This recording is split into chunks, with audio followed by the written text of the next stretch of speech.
A simple woman in plain jeans and worn-out sneakers steps into the airport terminal, clutching a black carry-on and a neatly folded boarding pass. To the world, she might have looked like someone running late for a budget flight, maybe flying home for the holidays, maybe just another invisible face among the weary crowds. But Eliza Hart wasn't running late. She wasn't flying in economy either. She was about to board first class on one of the busiest routes in America. And what happened next would turn the whole terminal into a silent, uneasy storm no one saw coming. Stay with me because this is a story you need to hear.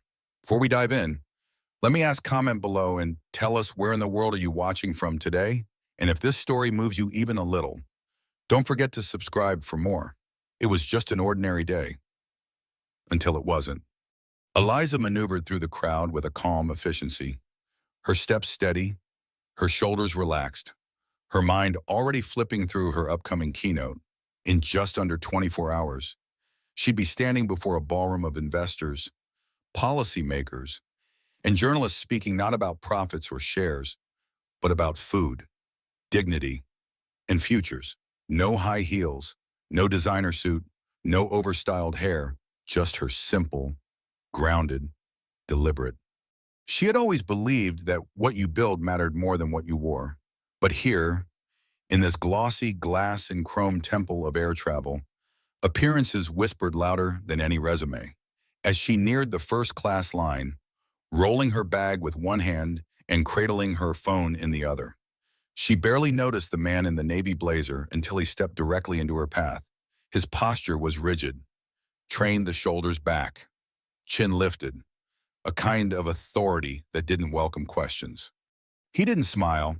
He didn't even fully look at her face, just the quick scan sneakers, jeans, soft flannel jacket. Then the assumption landed, silent but solid. "Miss," he said, voice clipping but rehearsed. "This line is for first-class passengers only." Eliza blinked. Once, slowly, not confused, not offended, more like a computer refreshing a frozen screen in the background. She slipped her phone into her jacket pocket, straightened slightly, and met his eyes with the calm neutrality of someone who had seen this movie before. "I'm aware," she replied, her voice light, steady. The gate agent's brows didn't twitch. He pointed two fingers, quick and sharp, toward the far side of the gate, where a long line of exhausted travelers snaked around the seating area. "Coach boarding is over there. This line is for premium customers." For a moment, Eliza didn't move. She didn't step back. She didn't argue. She simply tilted her head slightly, studying him the way a chess player studies a pawn who thinks he's a king.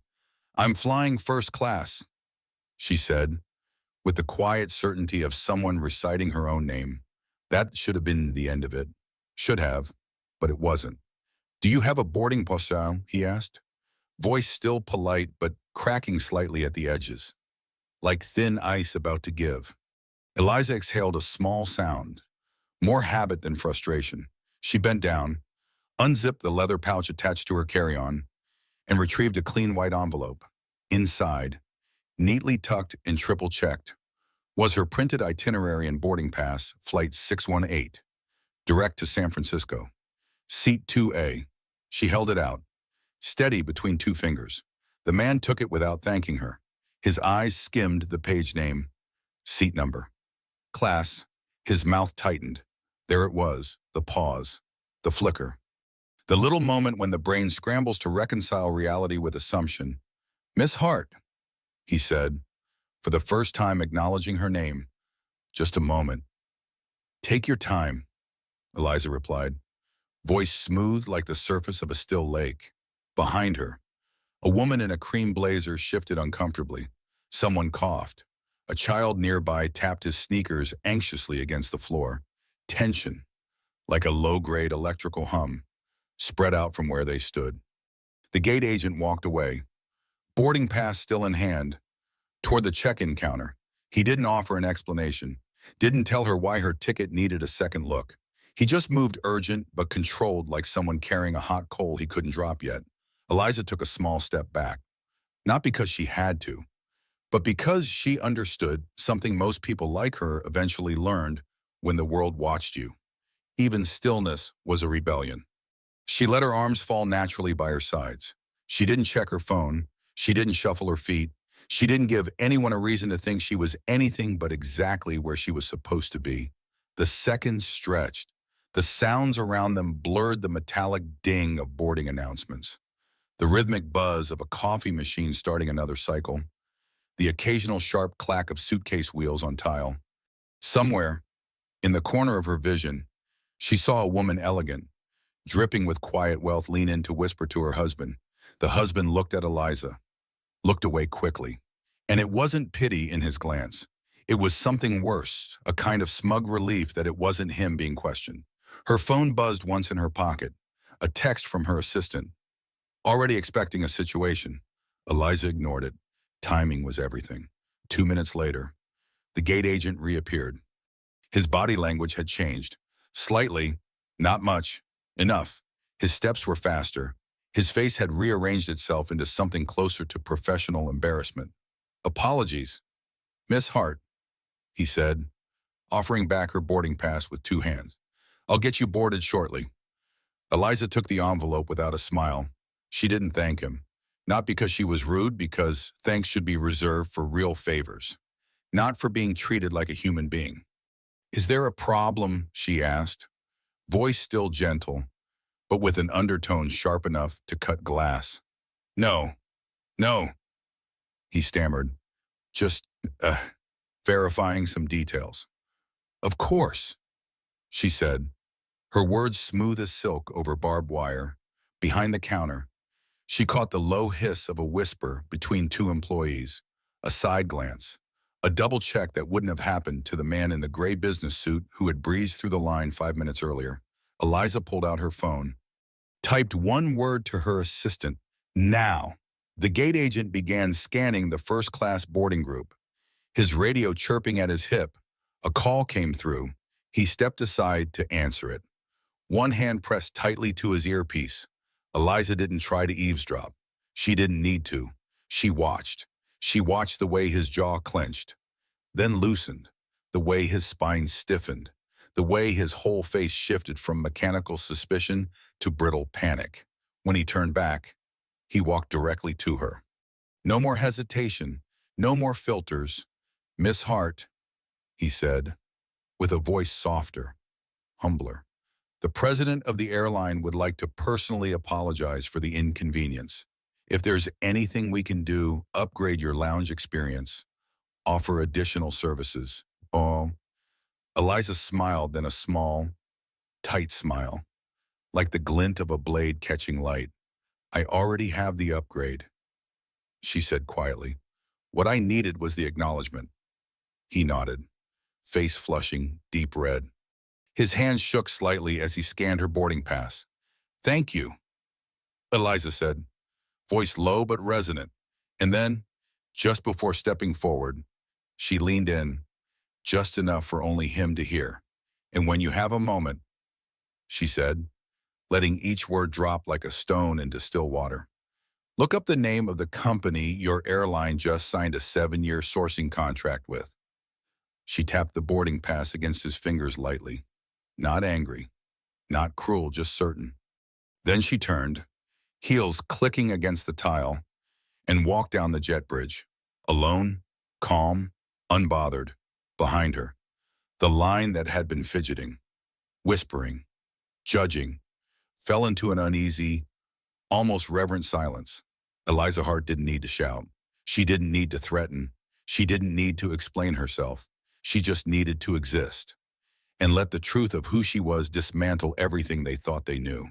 And the best part, she wasn't even close to being finished yet. The jet bridge felt colder than the terminal had, like a narrow artery carrying blood away from a heart too quick to judge. Eliza's steps echoed quietly against the metallic walls as she moved forward, head high, eyes forward. She didn't rush. She never rushed. Power. She had learned long ago.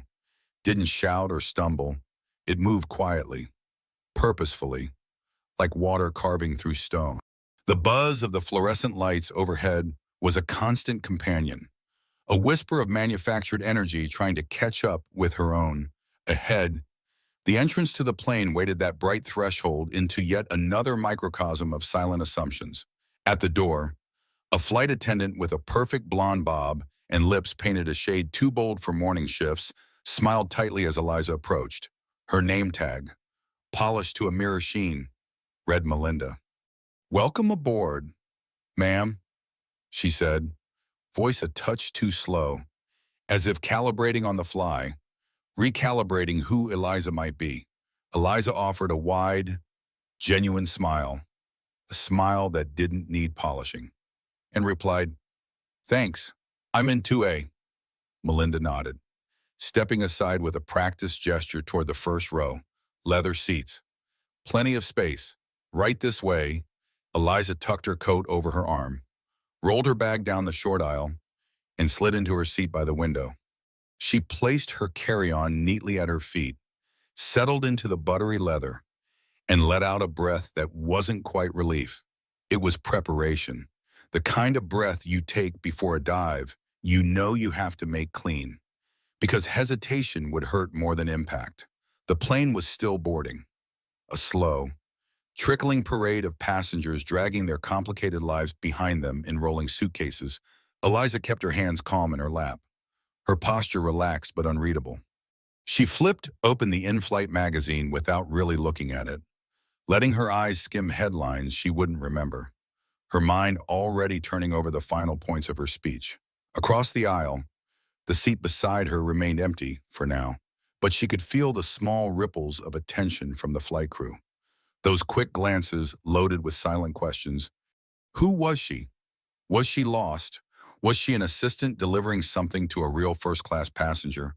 Was she someone's last-minute upgrade? None of them seemed able to file her into a comfortable category yet, and that uncertainty made them restless. It wasn't the first time Eliza had watched the world struggle to decide what box she belonged in. It wouldn't be the last, but knowing didn't soften it. It just made it familiar. She tucked a strand of hair behind her ear and closed her eyes briefly, visualizing the ballroom where she'd be speaking tomorrow. The high ceilings, the chandeliered hush of powerful people pretending not to judge, pretending they were there purely for innovation and equity, not the safe polish of status. She would shatter that room gently, she thought, not with anger, not with blame, just with undeniable presence. A shadow fell across the aisle. Her seatmate had arrived. He was in his mid-40s, all confident strides and aftershave strong enough to announce him before he spoke. He wore a cobalt blue suit cut too sharp to be bought off the rack, and a watch that whispered generational wealth with every flick of his wrist. He glanced at her, then at her seat, then back at her. There it was, the pause. "Excuse me," he said, tone friendly enough to pass for casual but sharpened at the edges. "I think you might be in the wrong seat. This is 2A." Eliza didn't even blink. She didn't look at him directly yet. She simply turned the magazine cover toward him with a small, deliberate movement, not showing her boarding pass, not offering proof, just reminding him she wasn't here for validation. "Nope," she said lightly. "This is mine." He frowned, a crease forming between his eyebrows as he dug into the inside pocket of his jacket, pulling out his boarding pass like a man certain the world made sense if he just checked the paperwork. A second later, he squinted down at it, the realization washing over him like an inconvenient rain. "Ugh," he muttered, voice smaller now. "Looks like I'm on the other side." Without another word, he shuffled across the aisle and collapsed into his seat.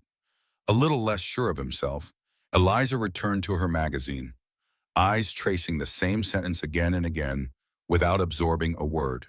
It wasn't new, it wasn't surprising, but it settled into her chest with that familiar, heavy ache, not anger, not sadness, but the weight of constant recalibration, the exhaustion of always being the lesson someone else needed to learn. The engines thrummed to life, vibrating through the floor beneath her feet. Melinda reappeared with a tray of water and warm towels, her smile now edged with a strange mixture of overcompensation and curiosity. "Water, ma'am," Melinda offered. Eliza shook her head politely. "I'm fine, thank you." As the last few passengers scrambled aboard and the cabin door hissed shut, the man in cobalt, leaned slightly into the aisle. His voice pitched to sound casual, but carrying the unmistakable undercurrent of curiosity, trying to mask itself as friendliness. "Business or pleasure?" he asked. Eliza turned her head slowly, met his gaze with polite distance. "Business," she said simply. He nodded, as if this confirmed something for him. "Same here. Tech sales. AI diagnostics. Raised our Series C funding last quarter. Big things coming." "Congratulations," Eliza said, not unkindly, before turning back to her magazine. Undeterred, he pushed on. "What line are you in?" Eliza glanced sideways, as if deciding how much effort the conversation deserved. "I run a food tech company," she said. "Ah," he said, brightening slightly. "Meal kits?" "No," she replied, voice still even. "We operate indoor vertical farms, AI optimized. Year-round crop production focused on closing nutrition gaps in underserved communities." He blinked, processing the shift from whatever stereotype he had queued up.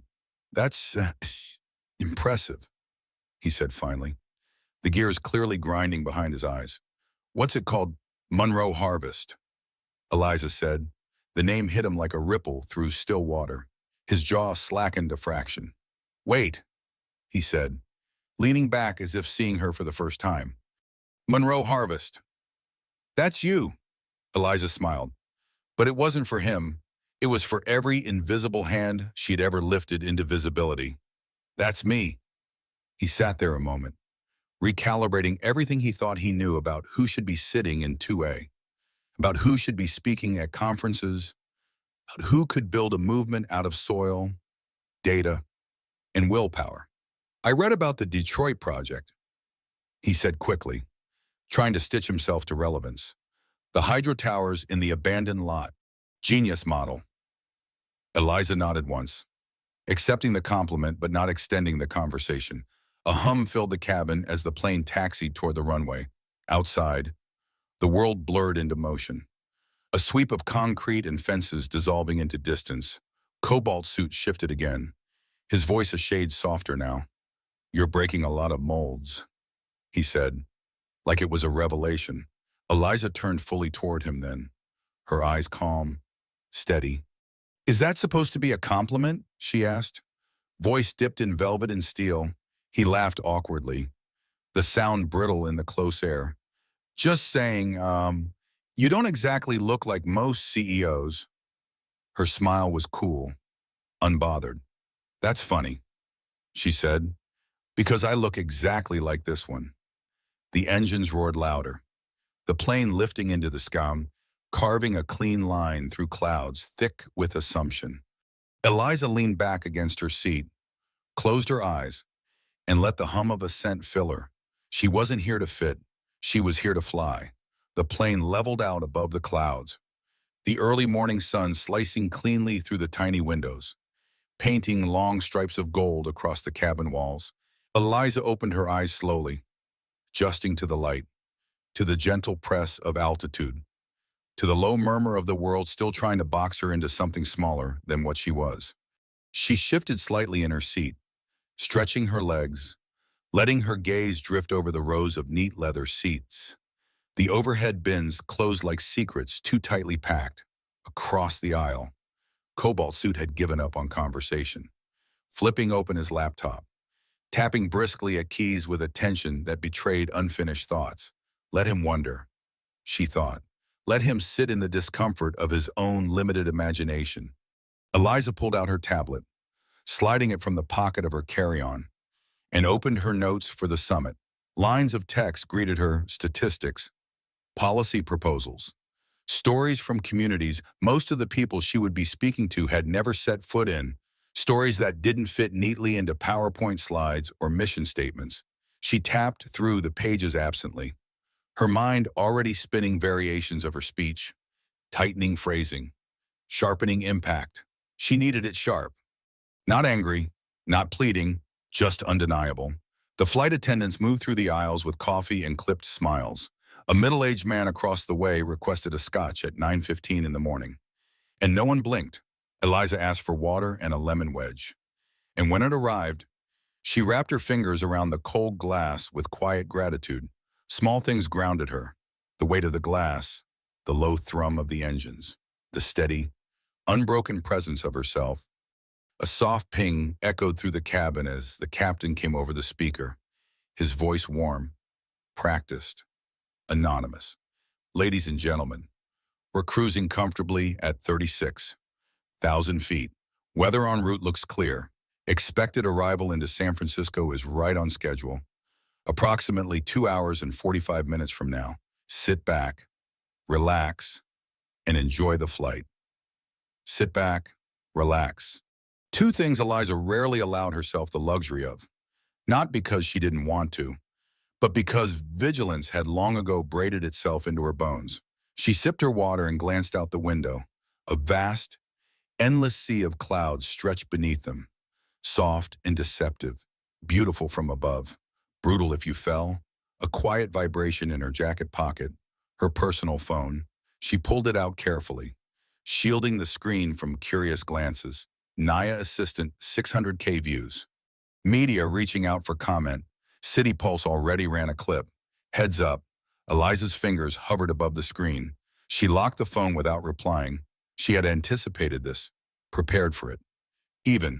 But seeing the numbers, seeing the virality forming like a storm cloud still twisted something deep in her gut. She wasn't here for scandal. She wasn't here for spectacle. She was here for the work. The real, muddy, complicated, soul-consuming work. But sometimes, she reminded herself, the world needed the spectacle first, needed the sharp slap of visible injustice before it could stomach the quiet, back-breaking labor of change. The seatbelt light flickered on with a soft ding, light turbulence ahead. Eliza leaned her head back, closing her eyes again, letting herself drift not into sleep, but into memory. She thought of her grandmother's kitchen, tiny, sunlit, the scent of tomatoes and earth thick in the air. She thought of the heavy bags of produce her grandmother used to lug home on foot because there were no grocery stores near their block, only corner shops and liquor stores that sold wilted lettuce at triple the price.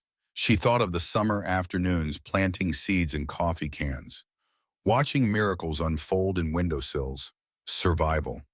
Her grandmother had once whispered, wasn't a strategy, it was an art form.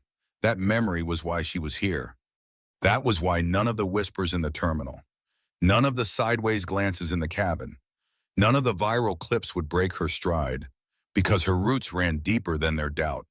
A sudden jolt shook the cabin, and a few passengers gasped involuntarily. The plane dipped, rose, steadied. Eliza opened her eyes, calm, gripping the armrest lightly. Across the aisle, Cobalt Suit tightened his fingers on his laptop, muttered something under his breath. The flight attendants moved briskly, checking seatbelts, securing loose items with the fluid urgency of practiced hands. Another vibration, this time from her work phone. Naya Starlight Airlines CEO trying to reach you directly, wants to apologize. PR crisis in full swing, advising no immediate response, holding position until you land. Eliza smiled to herself, not out of triumph, but inevitability. The machine always moved fast when threatened. Apologies when caught. Partnerships when exposed. Promises of diversity and inclusion. Like hastily erected shields against the slow, persistent rot of systems built to exclude. She wasn't interested in apologies. She was interested in architecture, tearing down and rebuilding from the foundation. A voice cut softly across her thoughts. You flying for work, the woman seated diagonally in front of her asked, half turned in her seat, a warm, curious expression on her face. Her voice had the easy drawl of someone from the Midwest, familiar and disarming. Eliza nodded. Business trip. Me too. The woman smiled. Big tech conference.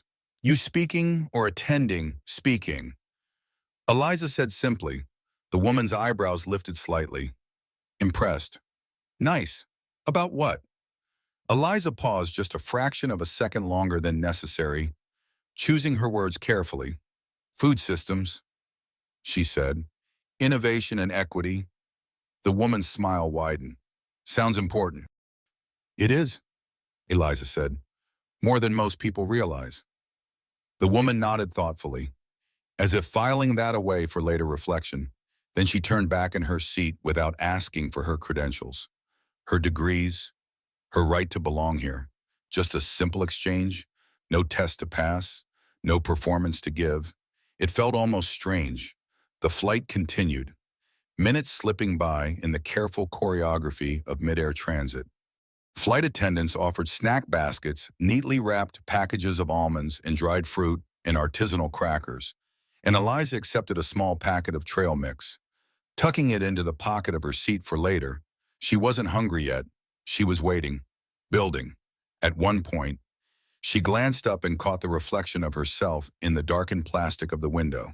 Simple clothes, minimal makeup, hair pulled back in an easy, practical style. The kind of appearance people mistook for ordinary. Until it wasn't. Her phone buzzed again. She ignored it. Another email alert, a media inquiry, a news anchor tagging her on a repost, a message from an old colleague she hadn't heard from in years, congratulating her on making a difference. The narrative was spinning itself without her. They were painting her as a symbol already. She would need to be careful. Symbols were easy to worship and easier to destroy when they refused to stay silent. The seatbelt sign dinged off again as the plane began its slow descent towards San Francisco. The coastline unraveling below in a tapestry of gray, green, and shining steel. Eliza packed away her tablet, fastening her jacket, mentally shifting gears from passenger to speaker. Her time was coming. Her platform was waiting. She would not waste it on being grateful for bare minimum decency. She would not waste it explaining why she deserved to stand where she stood. She would not waste it on anything less than building something that would outlive her name, her face, her fleeting moment of virality. The plane touched down with a soft bounce, wheels squealing lightly against the runway. A collective exhale passing through the cabin. Passengers stirred, checked phones, unclipped belts prematurely despite the stern ding of protest from the cockpit. As the plane taxied toward the gate, Cobalt Suit spoke again, his voice hesitant this time.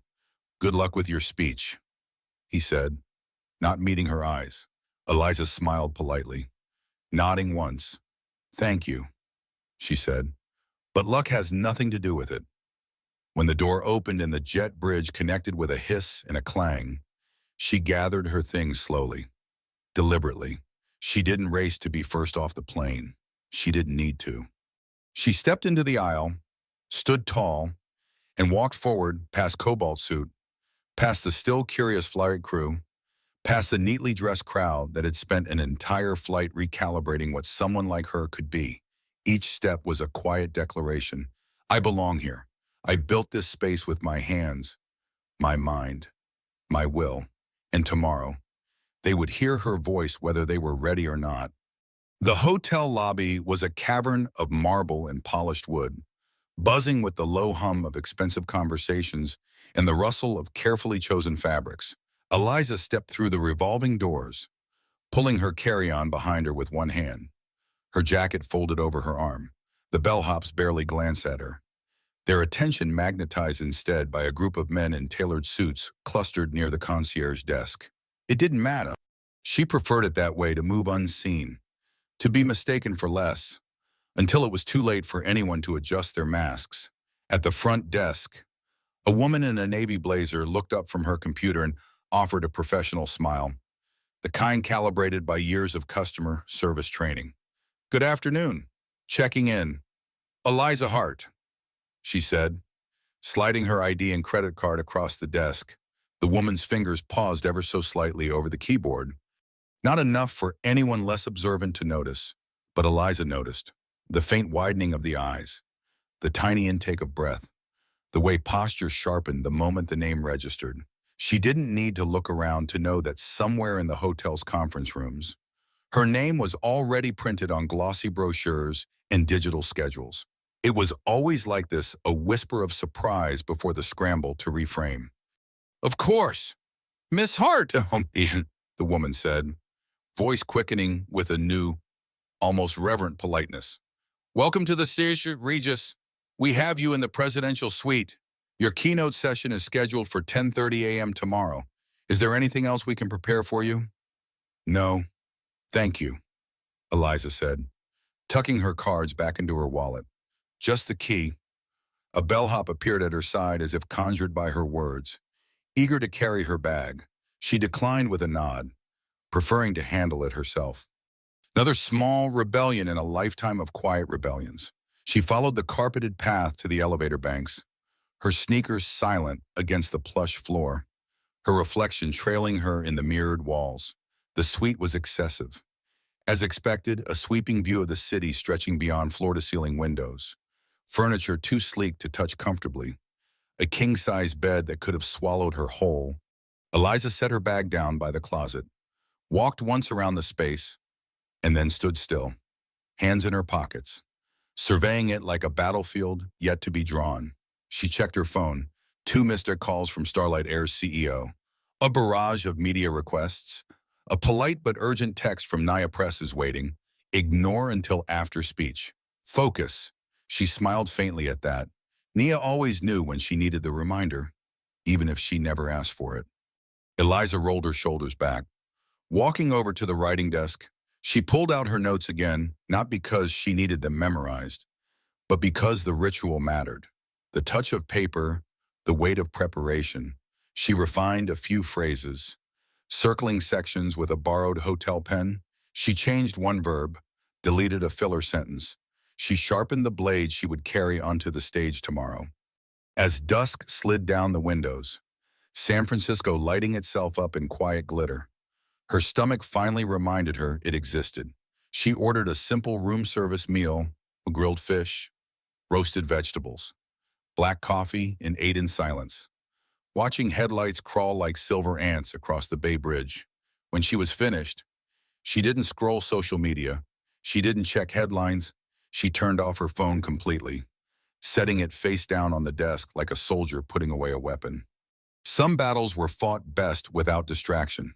Instead, she pulled a battered leather notebook from the side pocket of her carry-on, flipping it open to a page marked with a fraying ribbon. It wasn't for notes. It wasn't for speeches. It was for reminders, lines she had written herself over the years when silence felt heavy. When doubt curled like smoke under locked doors, you are not their expectations. You are not their permission. You are the architect. You are the storm and the shelter. She traced the words with her fingertip, not reading them so much as reabsorbing them. Later, after a hot shower and a moment of grounding herself barefoot on the cool stone floor, she slipped into bed. She lay there in the darkened room, staring up at the ceiling, listening to the city hum and breathe around her. She didn't feel nervous. She didn't feel triumphant. She felt ready, a steady, thrumming kind of readiness that came not from ego, but from knowing you had built yourself, brick by brutal brick. When no one else handed you blueprints, sleep came slowly. But when it did, it was deep and unbroken. Morning arrived in a soft explosion of light and sound muted city traffic. Distant foghorns, the muffled clink of housekeeping carts in the hallway. Eliza rose before her alarm, stretching long and deliberate. She dressed simply, tailored black slacks, a cream blouse, a single gold pendant that rested at the hollow of her throat. No logoed badges, no flashy power signals. She didn't need them. Downstairs, the conference center buzzed like a hive. Name tags gleamed. Espresso carts churned out caffeine for polished crowds. Booths and banners cluttered the foyer, advertising innovations in agri-tech, sustainability, blockchain, food tracing, all the shiny, marketable faces of change. No one recognized her immediately. They never did. She was too quiet, too ordinary looking, too unconcerned with being seen. She preferred it that way. Let them underestimate, let them miscalculate. It only made the shift more seismic when the truth hit.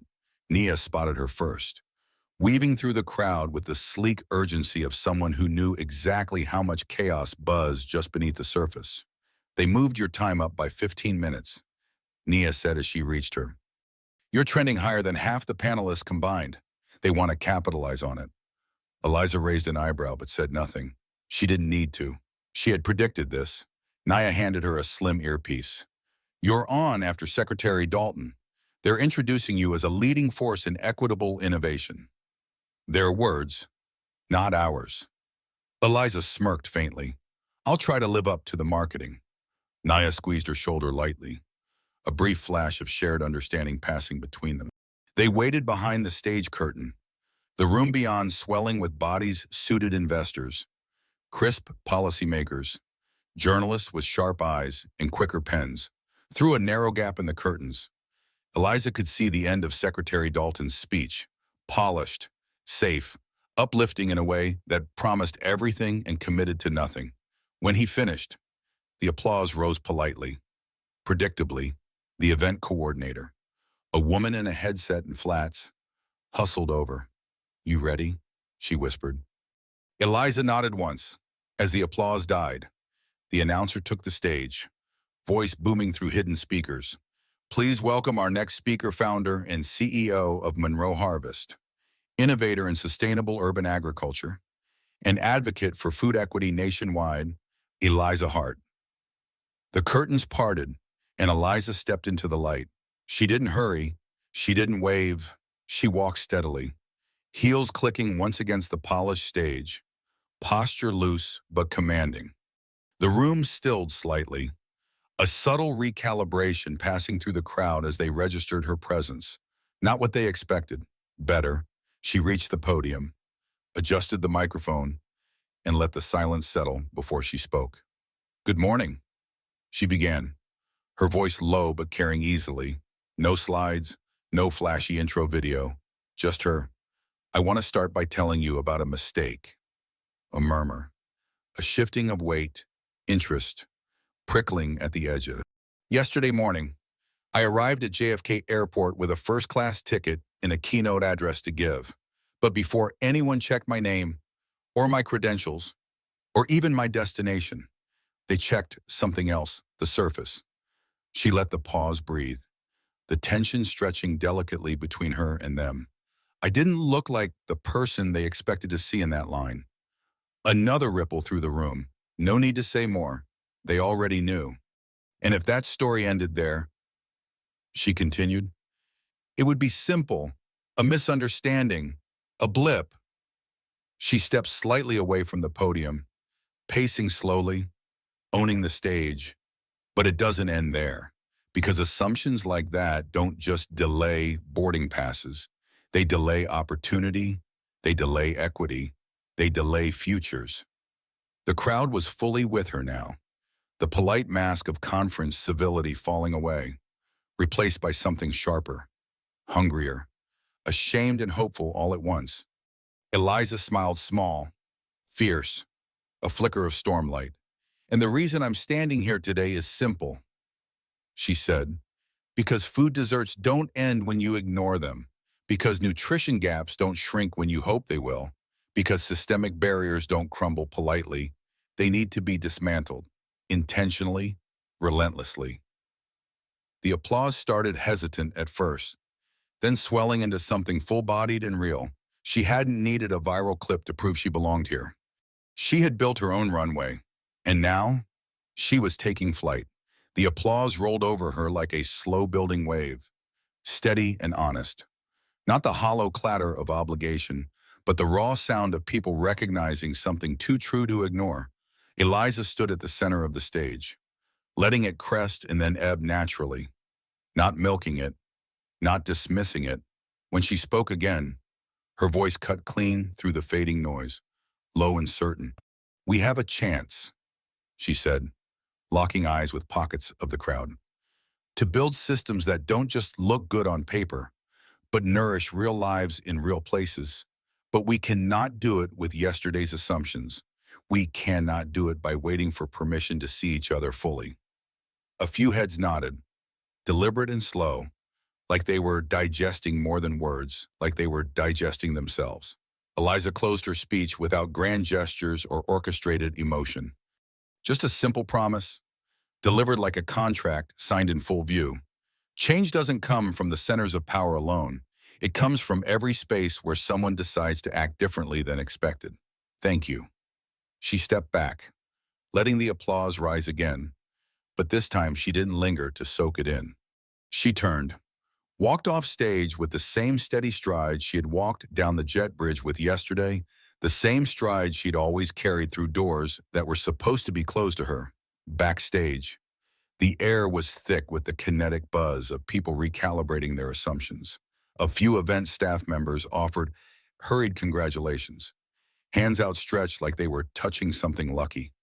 The conference organizer, a wiry man in an expensive but ill-fitting suit, intercepted her halfway to the green room, his smile tight with the effort of catching up. Miss Hart, incredible. Truly, if you have a moment, there are a few people who would love to meet you. Some real heavyweights, investors, policy leaders. Even Secretary Dalton himself asked if he could have a word. Eliza nodded coolly, scanning the hallway. It was packed now, not chaotic, but energized, like a hive after someone knocked lightly at the edges. She tucked her tablet under one arm and followed the organizer down a short corridor to a makeshift VIP lounge behind a retractable wall partition. The room smelled of coffee, leather, and the slightly metallic edge of ambition. Clusters of conversations broke apart subtly as she entered. Faces turned, some openly curious, some cautious, a few embarrassingly eager. Nia trailed her at a respectful distance, scanning faces like a chess master counting pieces on the board. The first to approach was a woman mid-50s, silver-streaked hair pulled into an elegant chignon. A senator from Oregon, if Eliza remembered correctly. She introduced herself without preamble and launched into praise about Monroe Harvest's Detroit initiatives, about how food sovereignty was going to be the cornerstone of the next administration's platform.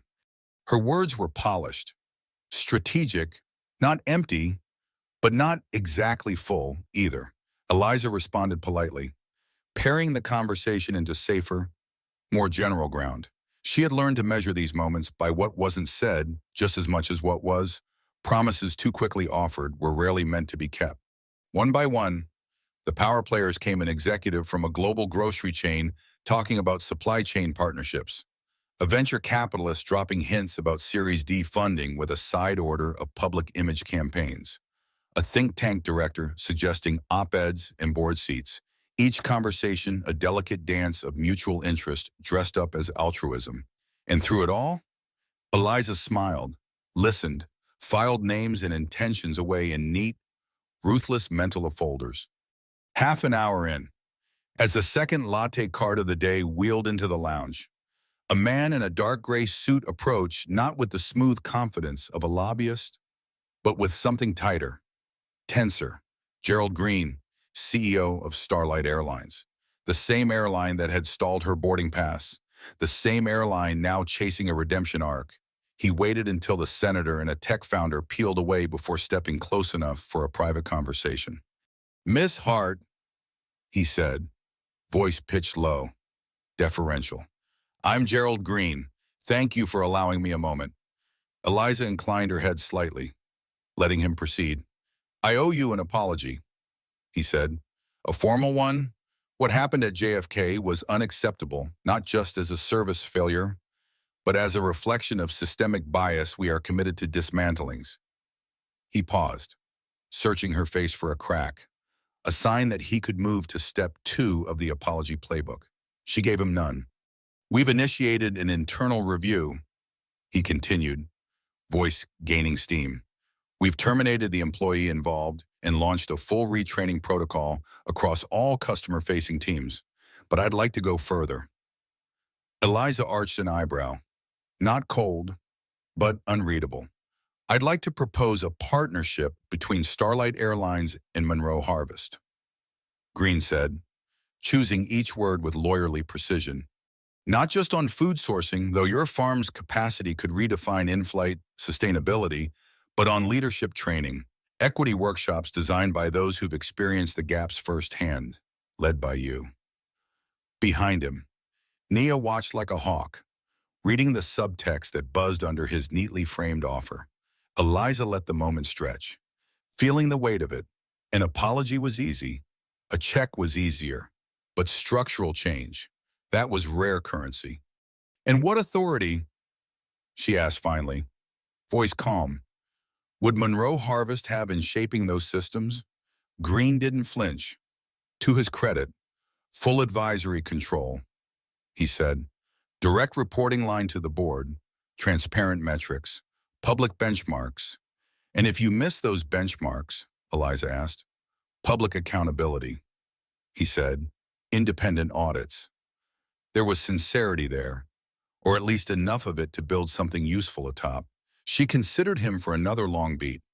Send me a draft proposal, she said, her voice even.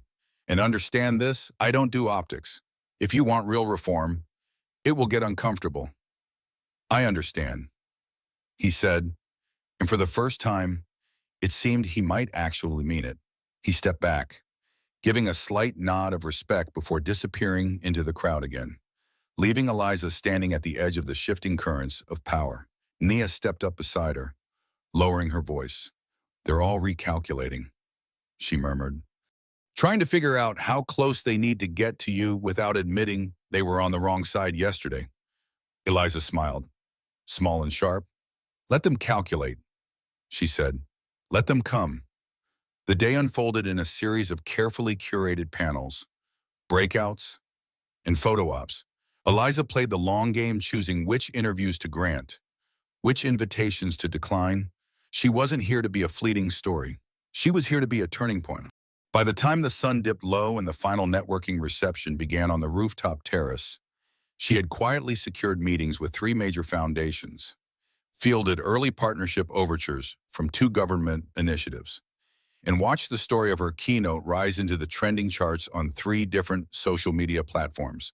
Shot 'em wrong, look right. Heart was everywhere, but that wasn't the victory. The victory was something quieter, the way the conversations in corners of the terrace shifted, the way policy advisors asked better questions, the way young founders, the ones still dressing from thrift stores and pitching ideas from borrowed laptops, looked at her like maybe, just maybe, there was a new blueprint to follow. Not permission, proof. Eliza stood by the railing, the wind teasing strands of her hair loose, the city sprawling out in glittering possibility below. Nia joined her, handing over a glass of sparkling water. You know, Nia said, her voice half teasing, half sincere, you could build an empire out of this if you wanted. Eliza watched the stars fight their way through the urban glow, small and steady. Not an empire, she said softly, a harvest. And in the soft neon buzz of a city still learning to see her clearly, Eliza Hart smiled, unbothered, unbroken, and just getting started. The morning after the conference broke open like a cracked egg, golden light spilling through the thin curtains, the faint roar of the city waking itself into motion. Eliza sat on the edge of the hotel bed, already dressed in jeans and a soft navy sweater, her conference badge tossed into the trash can like a shed skin. The summit was over. The applause was over. The offers were stacking up in her inbox like snowdrifts. Everyone, it seemed, wanted a piece of her now. Partnerships, keynote circuits, advisory boards, invitations wrapped in praise and laced with silent calculations. But Eliza didn't move. Not yet. She stared at the muted skyline outside the window and thought about how easy it would be to ride the wave, to take the speaking fees, the honorary titles, the safe victories. To let the story of her being mistaken for less become a polished parable that made companies feel good about fixing the most visible cracks while leaving the foundation untouched. Her fingers tapped lightly on her thigh, a silent metronome for her thoughts. Then she stood, decisive, and picked up her phone. Nia had left a text late the night before. When you're ready, call. I think we should talk about the next moves carefully. Eliza didn't call. Not yet. Instead, she pulled a small leather-bound notebook from her backpack, the one she reserved for ideas too dangerous to be typed out. She flipped to a blank page, uncapped a pen, and wrote a single phrase at the top. Don't let them write your ending. She scribbled fast after that. Outlines and arrows, names and rough frameworks, pulling threads together before they could dissolve under the weight of conventional advice. She didn't want another nonprofit speaking tour. She didn't want a consultancy gig helping old systems survive by pretending to change. She wanted to build a new platform altogether, one that wasn't just reactionary, but revolutionary. The idea was simple and audacious. Create an incubator specifically for founders from wrong-look backgrounds, people who, like her, had been told through 1,000 small signals that they didn't belong until they bulldozed a space for themselves anyway. Seed them with capital. Shield them from corporate poachers. Give them access to legal, financial, and structural tools early enough that the cracks couldn't swallow them whole later. She would call it rootstock, because the strongest harvest came from the roots you couldn't always see. By noon, she had pages of sketches, not polished plans. Not yet, but something alive. Something with teeth and heart. She tucked the notebook away, finally grabbing her phone. Her thumb hovered over Nia's contact for a second before dialing. Nia answered on the second ring. You ready? Phone, more than ready. Eliza said. Change of plans. You're not taking the advisory contracts. Charmed, Irene. No, Eliza said firmly. I'm building something bigger. There was a beat of silence on the other end, and then a quiet chuckle. Of course you are. I'll grab coffee and meet you in the lobby. When they reconvened downstairs, Nia looked sharp and awake, despite the late night. She carried 2 coffees and a tablet already lit up with articles. Notes, projections. I figured you'd pivot, she said, handing Eliza a cup. But I didn't guess you'd pivot it this hard. Eliza grinned. When the ground shakes, you don't rebuild the same house. They found a quiet corner of the lounge, a marble table partially shielded by tall potted palms. Eliza laid out her idea rootstock in quick, efficient strokes, while Nia took notes, occasionally lifting her eyebrows but never doubting. You'll need capital, Nia said. Not just goodwill, not just PR noise, serious backing. I know, Eliza said, and not from the usual suspects. Independent funders, Nia asked. Some, Eliza said, but I want to tap unconventional sources too. Artists, athletes, even grassroots organizers. People who understand being underestimated viscerally, not academically. Nia nodded slowly. You'll be punching above your weight from day one. Eliza sipped her coffee, smiling slightly. Wouldn't have it any other way. For the next hour, they hammered out a preliminary action plan, target lists, preliminary pitch decks, potential partners who wouldn't flinch at unconventional methods. Eliza insisted on one non-negotiable clause for every backer: no whitewashing, no rebranding her story into something safer, more comfortable for corporate brochures around them. The hotel continued its slow churn of late checkout and early arrivals, oblivious to the small revolution being drawn into existence at a corner table. When they finally stood to leave, Nia grinned. You realize you're creating a new blueprint, right? Eliza shrugged, tossing her empty coffee cup into the bin. Someone has to. They checked out of the hotel without fanfare. No PR team waiting at the curb, no entourage, just 2 women, a battered carry-on bag, and a plan stitched together out of equal parts rage and hope. At the curb, a black car pulled up, not a limousine, not an armored sedan, just a sleek, unmarked Tesla, silent and deliberate. Nia opened the trunk while Eliza slid into the back seat, pulling the door closed behind her with a satisfying click. The driver didn't ask where they were headed. He already had the address, the headquarters of Monroe Harvest, her first battlefield, and now the staging ground for something even bigger. The ride through San Francisco was smooth, the city flashing past in snapshots, murals on crumbling brick walls, tech offices gleaming sterile and untouched, food trucks huddled in empty lots, opposites welded together in uneasy truce. Eliza watched it all without speaking, cataloging the stories each window frame offered possibilities, warnings, lessons. By the time they pulled into the Monroe Harvest lot, the afternoon sun was beginning to slump toward the horizon, casting long shadows across the rows of greenhouses and shipping containers converted into classrooms and kitchens. Inside, her team was already buzzing, engineers running system checks, educators prepping new curricula, chefs planning the next seasonal menus. Her people, built from scratch, grown, not acquired. Eliza wove through them, nodding greetings and mornings, refusing to let herself be siphoned into small tasks. Not today. Today demanded bigger moves. She climbed the stairs to the third floor, where her office overlooked the rooftop gardens, and found an envelope waiting on her desk, hand-delivered. No sender listed.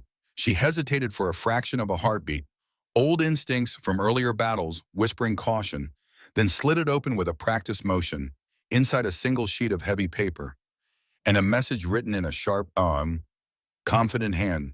You made us rethink everything. We want in. Tell us how. No name, no signature, just a private phone number. Eliza smiled slowly, a flame catching at the very edges of her resolve. She tucked the note into her jacket pocket, walked over to the floor-to-ceiling window, and leaned against the frame. The city spread out before her. Imperfect, unfinished, unconquered, perfect. She pulled out her phone and dialed, not the number on the card, not yet.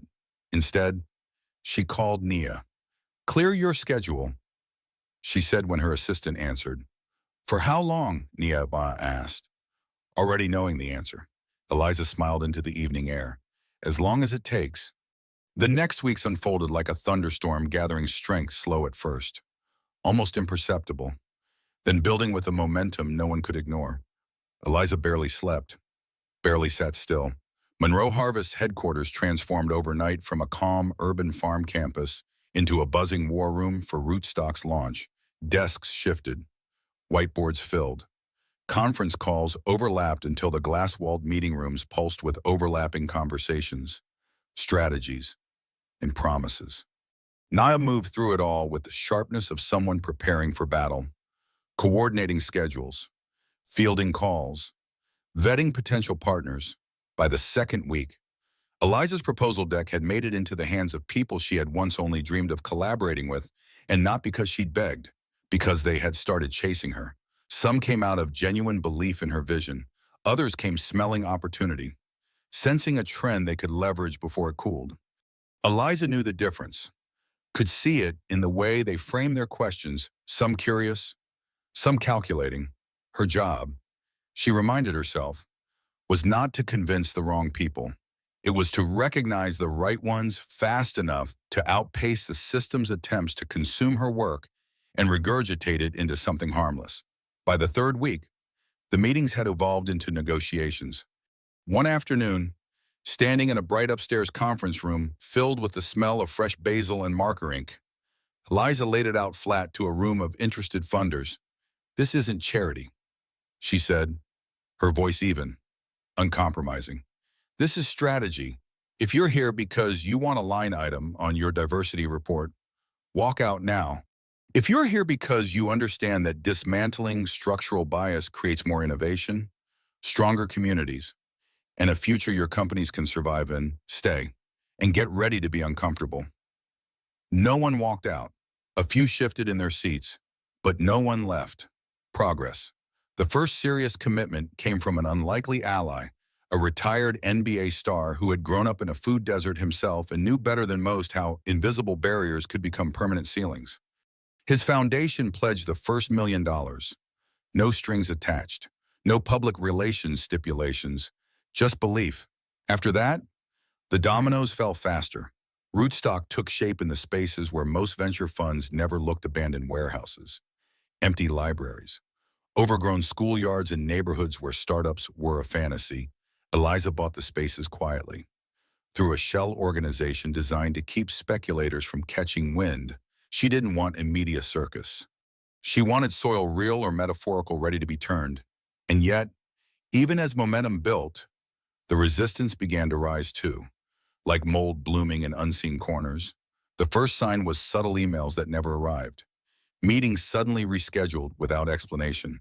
Then came the whispers, partners hinting that bigger players were feeling threatened, that Rootstock's independence, Its refusal to fold itself neatly into existing corporate pipelines made it dangerously unpredictable.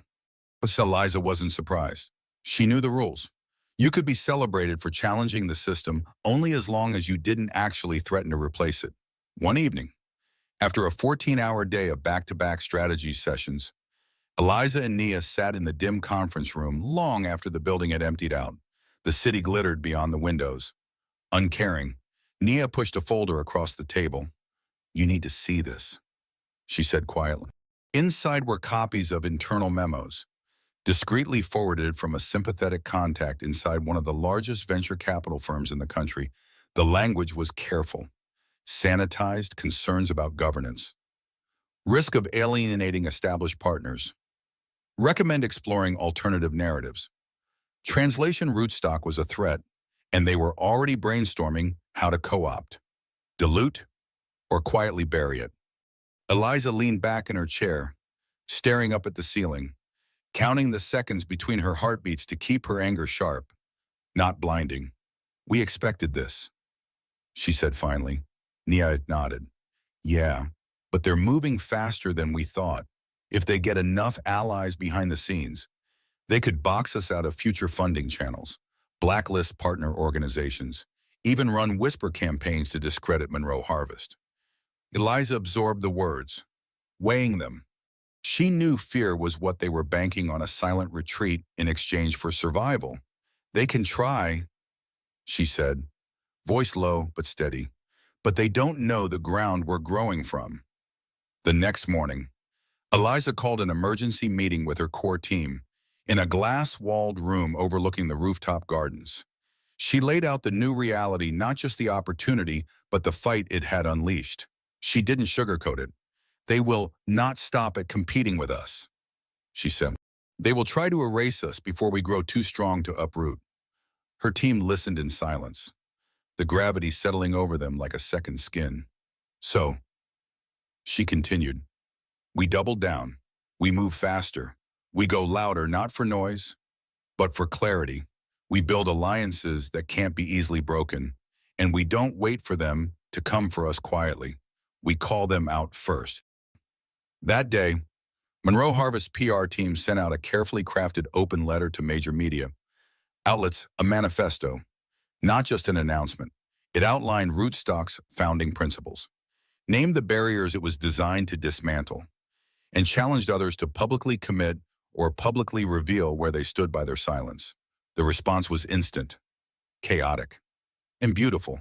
Some organizations scrambled to align themselves publicly, terrified of appearing complicit. Others fumbled, issuing vague statements that said nothing and revealed everything. And a few, the ones who had underestimated her the most, began to attack. Anonymous op-eds started appearing online questioning Rootstock's viability. Whispers circulated about Eliza's inexperience in venture management. Despite Monroe Harvest's stellar track record, some attacks tried to paint her as too angry, too divisive, too focused on a narrow demographic. Others, more insidious, framed her success as an anomaly, a lucky break, instead of the result of years of relentless, strategic labor. Eliza read every word, not to internalize it, but to remember exactly what she was fighting. And then, on a rainy Thursday afternoon, came the call that shifted the ground again. Nia burst into her office, holding her phone out, face pale but fierce. "Starlight Airlines," she said. "Gerald Green himself. They want to offer Rootstock an unrestricted 3-year grant. 7 figures, public endorsement, full independence." Eliza stared at the phone, weighing it like a live wire in her hand. She knew why they were offering it now. Not just guilt, not just optics, survival. They saw the tide turning and wanted to bet on the right side of history. But still, it could be real power. Slowly, deliberately, she answered the call. Green's voice was crisp, professional, almost too polished. He outlined the offer quickly, understanding she wasn't the type to be buttered up. When he finished, there was a silence heavy enough to choke. Finally, Eliza spoke. "I appreciate the offer," she said carefully, "but this is not a rescue mission. Rootstock doesn't need saving. We're offering a chance to be part of something that doesn't center your comfort. There was a pause, a genuine one this time, and then, his credit, Green laughed quietly. I understand, he said. The offer stand, on your terms. Eliza ended the call without making a promise. Promises would come later. Carefully, publicly, she looked at Nia, at the growing pile of challenges and victories stacked around them. You feel it, Nia asked quietly. Eliza smiled, slow and sure. The roots are deeper than they thought. And somewhere, beneath the concrete of old systems, seeds they hadn't seen were splitting open. Reaching for the surface, it had already begun. The rain came down in soft, determined sheets, coating the city in a reflective glow, as if every surface had been polished overnight to mirror the world back at itself. Eliza stood at the edge of the rooftop garden atop Monroe Harvest headquarters, the damp air curling tendrils of her hair against her temples. Below her, the rows of lettuce, tomatoes, peppers, all grown hydroponically in recycled water and sunlight, thrived in defiance of the gray sky. They didn't need perfect conditions. They needed care. They needed roots that knew how to endure. Behind her, the building buzzed with preparation. Tomorrow, Rootstock would officially launch. No more drafts, no more meetings in back rooms. It would be real, undeniable, visible to anyone who cared to look, and even more so to those who wished they could look away. Nia approached quietly, holding out a thick folder secured with a simple black elastic band. Eliza took it, flipping through the final logistics, media invitations, security rosters, board sign-offs, a list of speakers, half of whom would never have been invited to an event like this a year ago because the gatekeepers hadn't even known they existed. Nia hesitated before speaking. You know it's going to be messy after tomorrow, right? Eliza smiled without looking up. It's already messy. We're just giving it a name.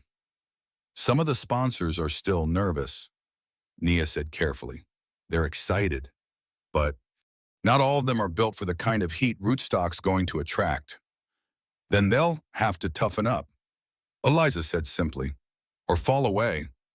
She turned a page and paused, seeing a name near the bottom of the schedule, Marcus Reynolds, a 23-year-old food scientist from East Oakland, one of Rootstock's first cohort. His project, a decentralized aquaponics system that could fit into the footprint of a single parking space. The kind of innovation that big investors would have laughed out of the room 6 months ago. Eliza closed the folder. Satisfied, she turned to Nia. Remind me to talk to Marcus after the speeches. He's not just pitching a project, she said. He's pitching a future. Nia grinned. Already flagged him for a sit-down. As Nia disappeared back into the building, Eliza lingered a moment longer in the misty air, breathing it in. She thought about the path here, every security line she had been stopped at, every conference badge misread, every smile that tightened when they realized she wasn't who they'd pictured. She thought about the mornings she had stared into cracked mirrors, steeling herself not against failure, but against being unseen even when she succeeded. Tomorrow was not about revenge. It was about replacement, replacing silence with voice, replacing scarcity with access, replacing the tiny, brittle rooms of old power with vast fields wide enough for anyone willing to plant. That night, she didn't rehearse. She didn't polish her speech. She slept, deeply, peacefully, like the roots she had written into existence were already holding. The morning of the launch dawned clear and sharp. The rain washed away. The sky a tender blue streaked with the silver traces of early flights heading east. The rooftop garden was transformed. Rows of folding chairs lined the pathways between growing beds. String lights crisscrossed overhead, glinting off the still wet leaves. A makeshift stage had been erected at the far end. Simple and raw, no corporate banners.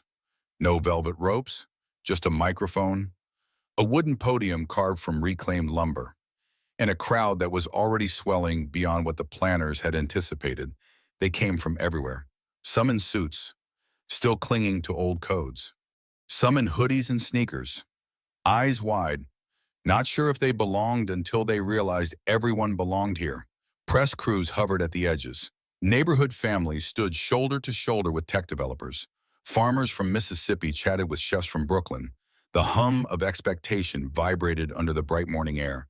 At exactly 10:00 a.m., Eliza stepped onto the stage, her simple navy blazer catching the light, her jeans unapologetically visible above her worn boots.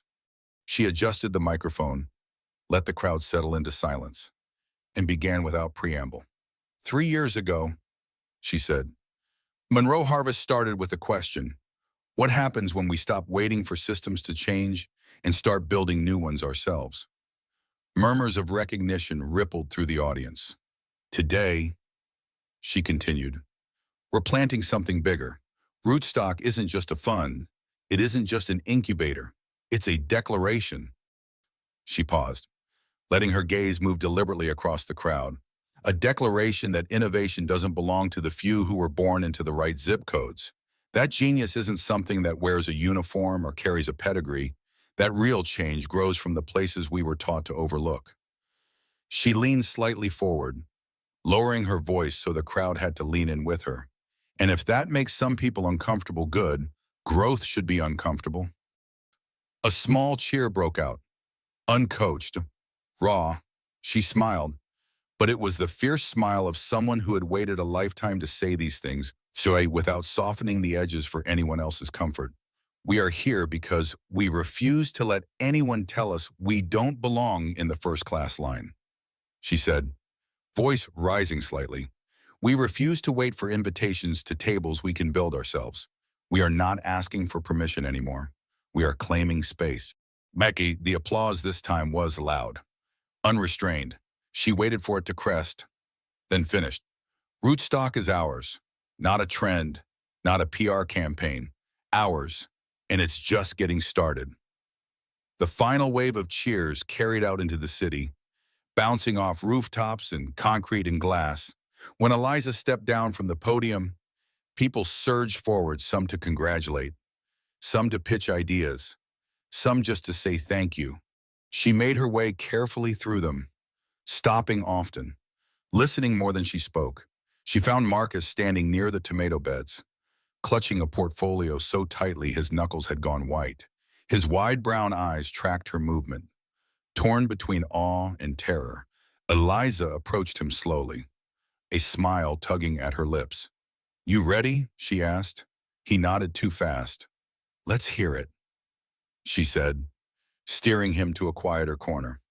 He stumbled at first over technical jargon, over nerves, but then something clicked. His voice steadied. His hands moved as he explained his design. His eyes lit up. And Eliza knew this was why she had fought. Not for board seats, not for speaking fees, for this moment, the exact, exquisite moment when a door cracked open wide enough for someone else to step through it without apology. When he finished, breathless, she nodded. We'll fund the pilot, she said simply. You'll get a mentor team, legal, finance, operations, no vultures, full ownership stays with you. Marcus's mouth opened, closed, his eyes filled, but he blinked the tears back hard. Thank you, he whispered. No, Eliza said, resting a hand lightly on his shoulder. Thank you. You're the proof. You're the future. Across the rooftop, beyond the laughter and applause and thrum of possibility, a camera flash caught the light. Somewhere, the story was already being told, rewritten again, and again, and again. But Eliza wasn't thinking about stories anymore. She was thinking about seasons, about seeds, about the way the smallest cracks in concrete could let green things through. She turned back to the crowd, to the noise, to the work ahead. Rootstock had broken ground, and this time, no one would mistake her for being in the wrong line again. She hadn't just built a platform, she had built an inheritance. And she was just beginning